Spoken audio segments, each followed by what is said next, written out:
Tere!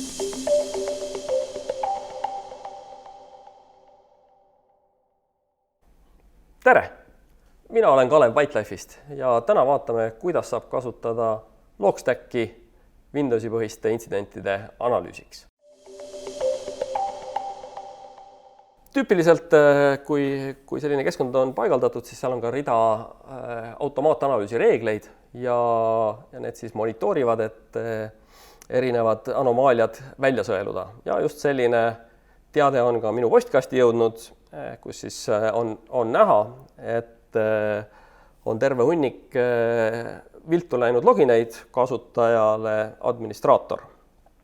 Ehk see on päris selline lahe anomaalia, et muidugi on võimalik, et administraator proovib mitu korda järjest valesti sisse logida ja kohe väga palju kordi, aga me igaks juhuks peaksime seda uurima.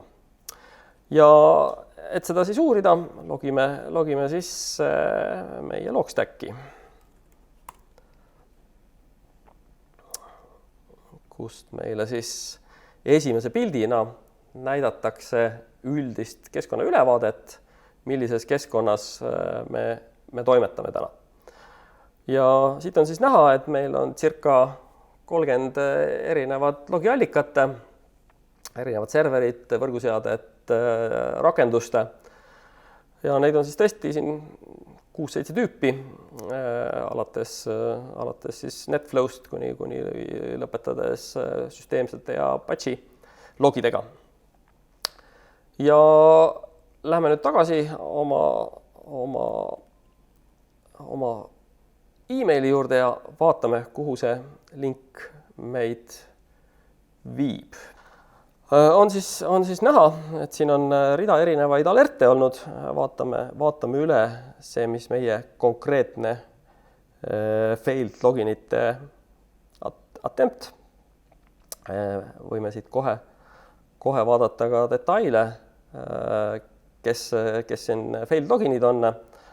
Aga võib-olla lihtsam isegi on võtta kohe selline üldine töövoog, mis on just loodud vigaste loginite analüüsiks ja otsime selle üles. See on midagi failed and blocked accounts näituseks. Ja kui me selle siit välja klikkame, siis on näha, et tõepoolest meil on päris hulka failed logineid ja meil on ka rida account'e, mis on lukku läinud. Natukene siit allapoole tulles on meil kohe ka näha, milliseid account'e on siis failitud, mida rohkem, mida vähem. Ja siit on ka selline kaunis aegrida näha, et kusagil siin kella 4 paiku või kella 2 paiku on neid päris palju olnud, circa pea 10 tükki ja mida siit siis näha on, et mõned korrad värvikoodist on näha sellised rohelised, et need on siis nii-öelda vähe kordi proovitud, küll aga on näiteks administraator, mis meil ka anomaalia välja kutsus, on 12 korda proovitud. Ja punane tähendab seda siis, et ikkagi nagu liiga palju, ilmselgelt üle nagu sellise normaalse korra. Ja mida siit veel võib-olla on huvitav näha, et on siin James Traylor, kus on siis ka nagu selles samas patch'is, aga teda on ainult 5 korda proovitud. Et mis võib tekitada sellise huvitava küsimuse, et miks teda ei ole siis nii palju kui teisi, mida siin üldiselt on nagu ütleme 12 korda, aga seda on nagu ainult 5 korda. Et see hüpotees võib olla seal, et äkki selle kasutaja parool osutus nii tagasihoidlikuks, et keegi sai selle kätte. Et ta ei pruugi sellesse punasesse aariasse jõudagi enne kui näkkab. Ja läheme siis natuke uurime ja vaatame, mis siis võis juhtuda. Võtame selle James Traylori siit alt ja paneme korraks selle filtrisse, ehk siis filtreerime ainult Jamesi kasutused välja, vaatame, mis meil sõelale jääb. Sõelale jääbki, et on 5 korda ja kõik on ühest tööjaamast vees 1-1. Et seda siis edasi uurida, võiksime minna näituseks ja vaadata, mis selles masinas on juhtunud, millised protsessid on käivitunud kusagil selles ajas, kus meil siin see nii-öelda failitud loginide osa on.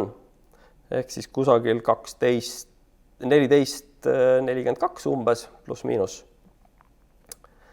Et võtame siit ühe endpointi vaate ja vaatame siis protsesse ja loomulikult võiks, kuna me näeme siin nagu 1,5 miljonit kirjet, siis siit on nagu suhteliselt tülikas käsitsi see välja otsida ja võime vaadata, kas meil on mõni filter võimalik kohe nii-öelda lihtsalt peale lükata.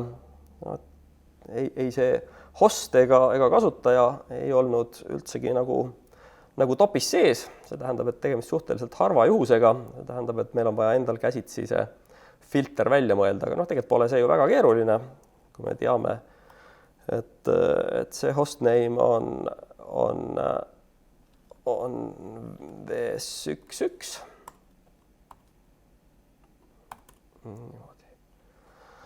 Äkki niimoodi läheb natuke paremini, jaa, okei.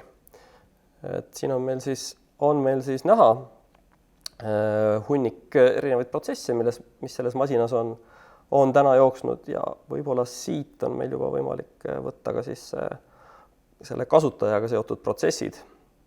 Ja siit on üsna selgelt näha, et need kasutajaga seotud protsessid algasid kuskil 14:30 kandis või natuke enne. Et neid on siin näpu otsa täis. Põhimõtteliselt võiks need ka ju käsitsi kõik nagu läbi lugeda ja vaadata, aga see ei ole võib-olla väga lõbus töö. Ei ole küll väga palju, 200, aga siiski natukene palju võitu. Ehk mida me siis nagu võiksime veel vaadata, mis selles masinas veel juhtus umbes selles samas ajaaknas, mis on siin 14:46 algab ja lõpeb 14:56. Ehk selline üsna pisike ajaaken on, kus meie tegevuslist tegelikult toimub. Me võime oma otsingut kitsendada siin visuaalselt täpselt sellesse ajahunnikusse. Ja vaatame siis sellele samale asjale tsipake teise külje pealt otsa, et see aeg on meil nüüd teada. Aga vaatame, mis toimus näituseks failidega seal samas masinas selle sama kasutaja poolt. Võtame siit failide vaate ja paneme need samad filtrid.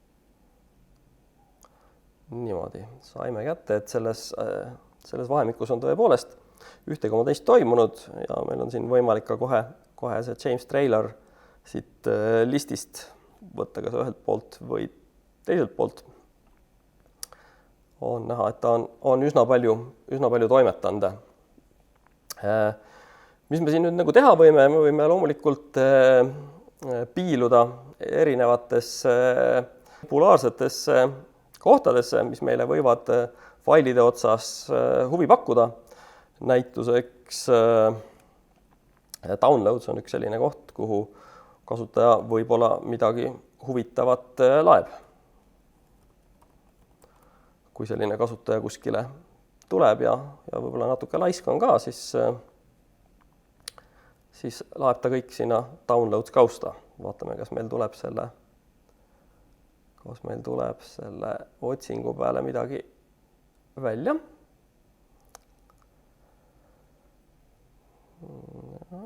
Nii, tõepoolest. Tuli väike vastus välja ja siit on meil siis kena aegrida näha, mis siis on antud hetkel ülevalt alla kahanev aegrida, ehk siis uued sündmused on üleval ja vanad alla. Ehk on siis näha, et on ta siin mingisuguseid ajutisi faile Chrome'iga alla laadinud, mingisugune fail B32, päris huvitav, veel mingi ajutine fail ja samasugune B32. et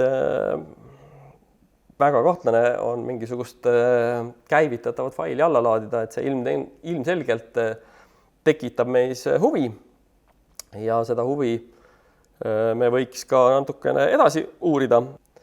Ehk siis võtame protsesside vaate,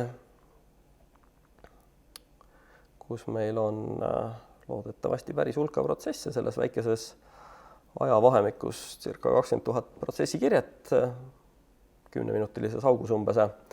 Aga sellest ei ole midagi, me võime lihtsalt selle huvipakkuva protsessi siia sisse visata ja tuleb kohe välja, et seda on täpselt ühe korra rannitud ja seda on siis rannitud Jamesi poolt tööjaamas VS11.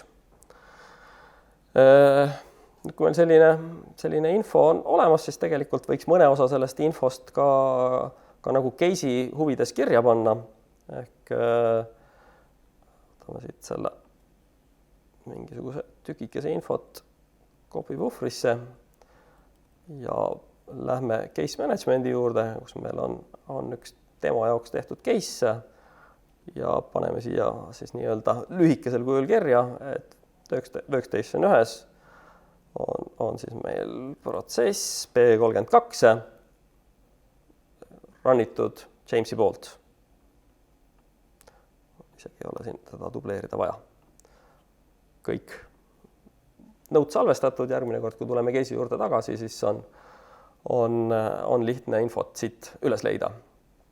Aga edasi saime siis teada, et seda protsessi tõepoolest on rannitud, et me võiks nagu selle protsessiga seonduva info üle vaadata ja üks sellistest vaadetest on siis fail, et siis näha, et mida see protsess meil siis teinud on, kuhu ta on ühendanud või mis on juhtunud. Ehk siis samamoodi tuleme siia võrguvaatesse, siis tööjaamade võrguvaatesse ja paneme selle sama B32 siia otsingusse, vaatame, mis meil siis välja siit tuleb. Ja päris huvitav, umbes sellest samast hetkest, kui see asi siis ka käivitati, aeg on meil siin kogu aeg samas kohas, on siis näha, et on natuke rohkem ühendusi loodud ja siis on selline aeg-ajalt 1-2 ühendust kuhugi kohta. Et kui nüüd vaadata, kuhu see ühendus luuakse, siis kõik need 63 ühendust, mis meil siin ülevalt on kenasti võimalik lugeda, on loodud ühte kohta, ehk siis mis sest, et see on port 80, sinna porti kannatab igasuguseid asju sisse panna, ehk siis sellele visuaalselt otsa vaadates on meil suhteliselt suur alus arvata, et tegemist on mingisuguse püsiva ühendusega, mida siis hoitakse elus, ehk siis selline beaconi-laadne protsess, mis siis on teinud tagasi ühenduse kellegi infrastruktuuri, mis siis on võib-olla mitte kõige paremate kavatsustega loodud. Ja siit me saame ka selle infrastruktuurile vastava IP ja ka selle võime lisada oma case notesidesse. Ja on meil sellega oluline info.